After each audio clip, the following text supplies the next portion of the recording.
How will Olumide Akpata fare in the Edo election as Peter Obi detaches Obidient from Labour Party? Well, Peter Obi did not detach Obidient from Labour Party. He's only saying that Peter Obi, Labour Party, or rather Obidient, they transcend political parties and they transcend any traditional organization or any political affiliation. That is it, or party affiliation rather. So now I don't see how what Peter Obi said, including Taco Unisa, have said that will affect Akpata. If Akpata belongs to the Labour Party, he has to act in a way that Obedience can support him, because Obedience is a movement, it's a phenomenon, it's a grassroots movement seeking for good governance. So if Akpata can prove that under Labour Party he can provide good governance, so be it. He will get the support of the Obedient. That is the way I see it. So, but let's get into the details to see exactly what it is. Given Obedient's performance in Edo State in the 2023 election, it is not out of place for Akpata to bank on the support of the Obedient group for his governorship ambition. Exactly. So, as a political neophyte, his popularity is ostensibly not enough to take him to the Edo State government house. Okay? So, winning an election in Nigeria is a function of a candidate's popularity and the acceptability of the party presenting the candidate to the people. So in rare cases, the path to electoral success becomes less challenging for up and coming politicians when a section of the population identifies with the biggest personality of a party. So oftentimes they support such political figures, or they support such political figures' command rubs off on other candidates contesting for position in the party.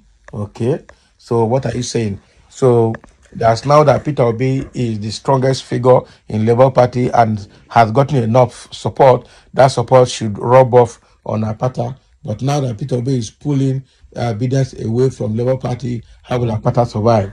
It's still the same, no change yet. That's my thinking. So this is the case of the Obidient movement, a youth group that wholeheartedly committed itself to campaigning and promoting Peter Obi's candidacy in the 2023 presidential election. So even though the candidate didn't win the election, the group became a force to reckon with in the Nigerian political space, as its self-motivation and sense of purpose changes the age-long narrative about election campaigns, party structure, and candidates' popularity. So given Obi's performance in Edo State in the 2023 election, it is not out of place for Akpata to bank on the support of the group for its governorship ambition.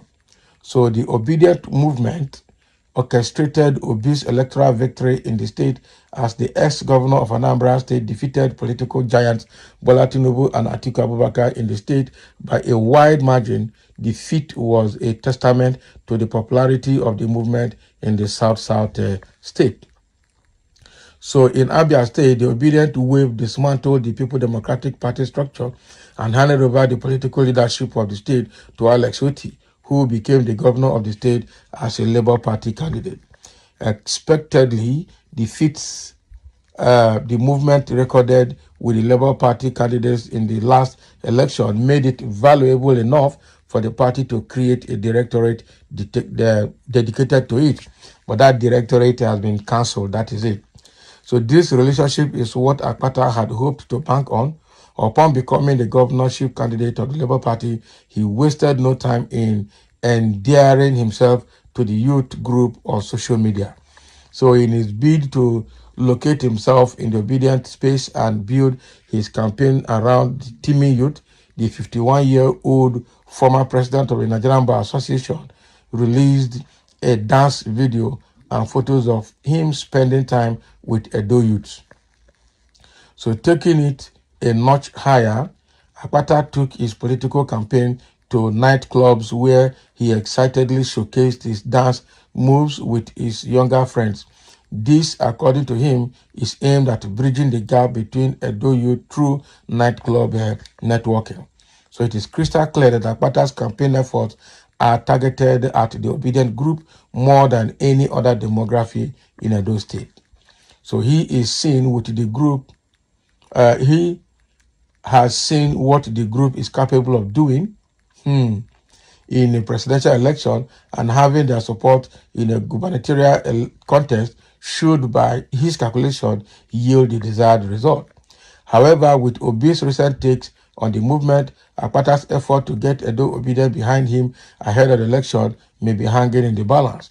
So in his reaction to the Labour Party's creation of the Directorate of Obidient movement, a move suspected to be an attempt by the Labour Party chieftains to hijack his followers, Obi, in a series of tweets on Wednesday, June 5, 2024, detached Obedience from the party, saying the movement is beyond any political party.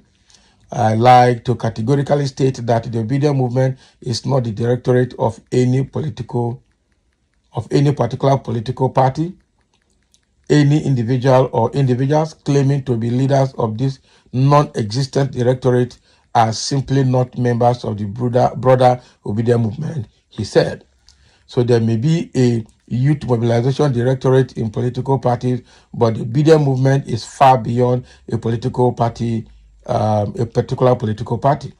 So the Obidient movement is a diverse and inclusive collective that transcends traditional political, religious, and ethnic affiliations. So in a sense, Obi claimed ownership of the group because most of them only subscribe to the Labour Party's political ideology simply because of him. So as though it was a wake-up call, Obedience reacted to their principal's tweets, with many of them pledging their loyalty to the former governor. So some of them made it clear that they had nothing to do with the Labour Party but for Obi, who contested on the platform.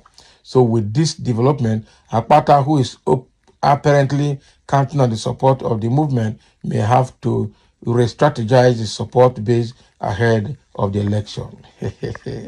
Oh boy, this will not be a joke. So Obi had once endorsed Akpata on a Twitter space where he urged his followers to support him, but as the election approaches, his followers who have not yet made up their minds on who to vote for would still have a decision to make if Obi fails to do some sort of damage control ahead of the Edo election.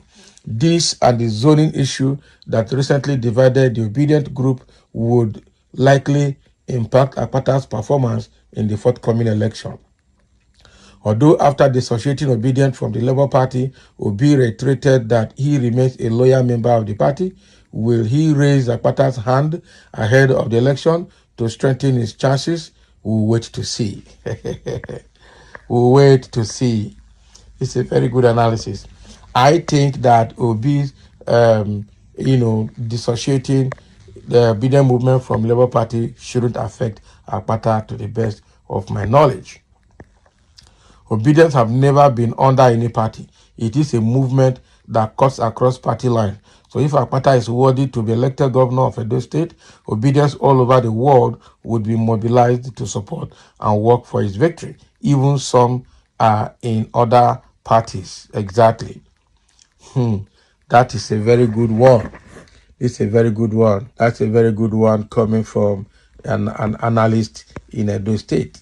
So it is clear that, if Akpata can prove to the Obedience and to the rest of the world that he can deliver good governance to the state, Obi will support him. Obedience all over the world will support him. And that is his submission.